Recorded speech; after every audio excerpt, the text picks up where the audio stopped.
people and saying a lot of people don't like to wear masks. So top of mind, coronavirus, and he's not on it.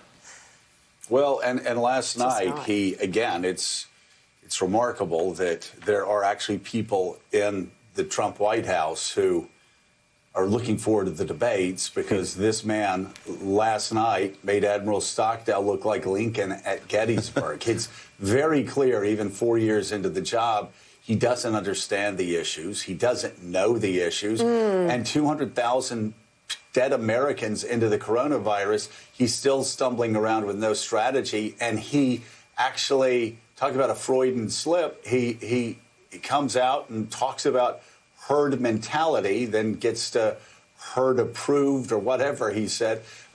And I think we should play this. Let's play it for 1 second. This is incredible because it's not that he's stupid. He is, but it's that he doesn't care.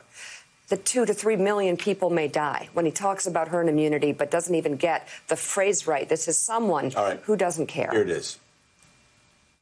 It is going to disappear.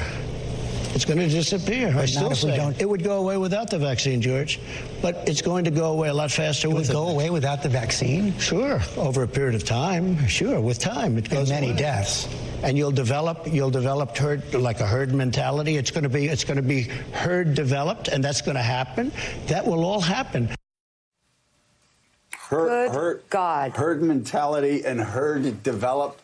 They've just explained, Lemire and me talking about the Red Sox. But Jonathan Lemire, Donald Trump last night did something quite extraordinary. He admitted out loud that after 200,000 dead Americans, he has now reverted back to where the British started, where Boris Johnson's people started talking about herd immunity, and then immediately were rushed off of that when they figured out how many dead Brits there would be. Donald Trump has stumbled back onto it. And I just want to go back to what Willie Guy said, because you look at Wisconsin and you go into those numbers, and yes, law and order is very important there, but coronavirus is the key issue.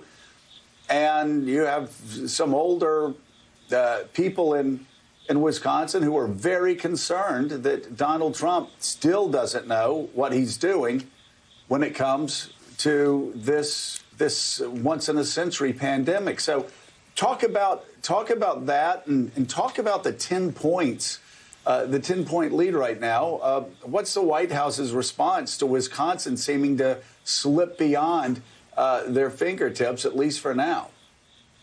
Well, Joe, I think the most important takeaway last night, the overarching theme, is that this president still has no message when it comes to Americans who think he has done a poor job handling the pandemic. And we know in public polling, that's the majority of Americans. The president has no ability to listen to their concerns or suggest that things could have gone differently, or to sort of recognize and identify with their suffering because they've lost a loved one, or they themselves got sick, or they lost a job. There's been none of that. No ability to show empathy, no ability to sort of signify any sort of course correction. The White House has said herd mentality. They've said over and over is not that herd immunity. I did the Freudian slip there too. That herd immunity is not a plan. That's not what they're looking to do. But it was really telling last night that the president seemed to zero in on that. And one of his newest advisors, Scott Atlas, one of the doctors, has talked up that subject as a possibility. Although again, he has later, when pressed, said that's not an actual recommendation. But that is what this. From the beginning, we know, Joe,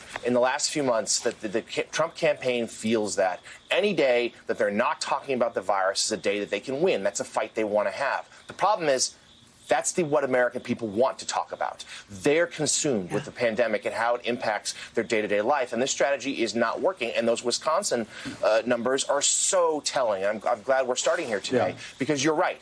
That of the 3 Great Lakes states there that we know, Michigan, Pennsylvania, Wisconsin, the Trump campaign, unless their map looks very different than 2016, the strategy all along is of those 3, they needed 1. And Wisconsin was always seen as the most likely from the beginning, and particularly in recent months, these recent weeks after the violence in Kenosha. They leaned hard into law and order. They thought that was a winning message. And so far, that has not played out that way. The Wisconsinites are certainly, of course, concerned with law and order.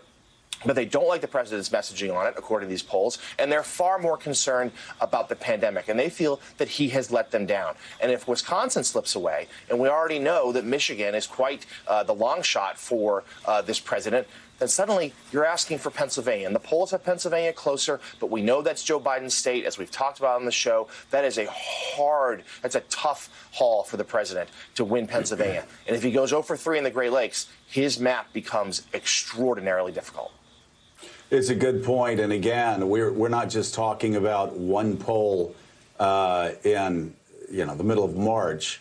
Willie, we're talking about poll after poll after poll since Kenosha that has shown Joe Biden expanding his lead in Wisconsin, which was supposed to be the friendliest state to him, especially in the upper Midwest. Michigan already, many people in the Trump campaign consider that gone quite some time ago. I suspect that'll tighten up too, but still, they're not counting on it. And Pennsylvania, I don't see how they get there from here. I know the polls are tightening, but boy, that would be the last state I'd want to depend on if I were Donald Trump.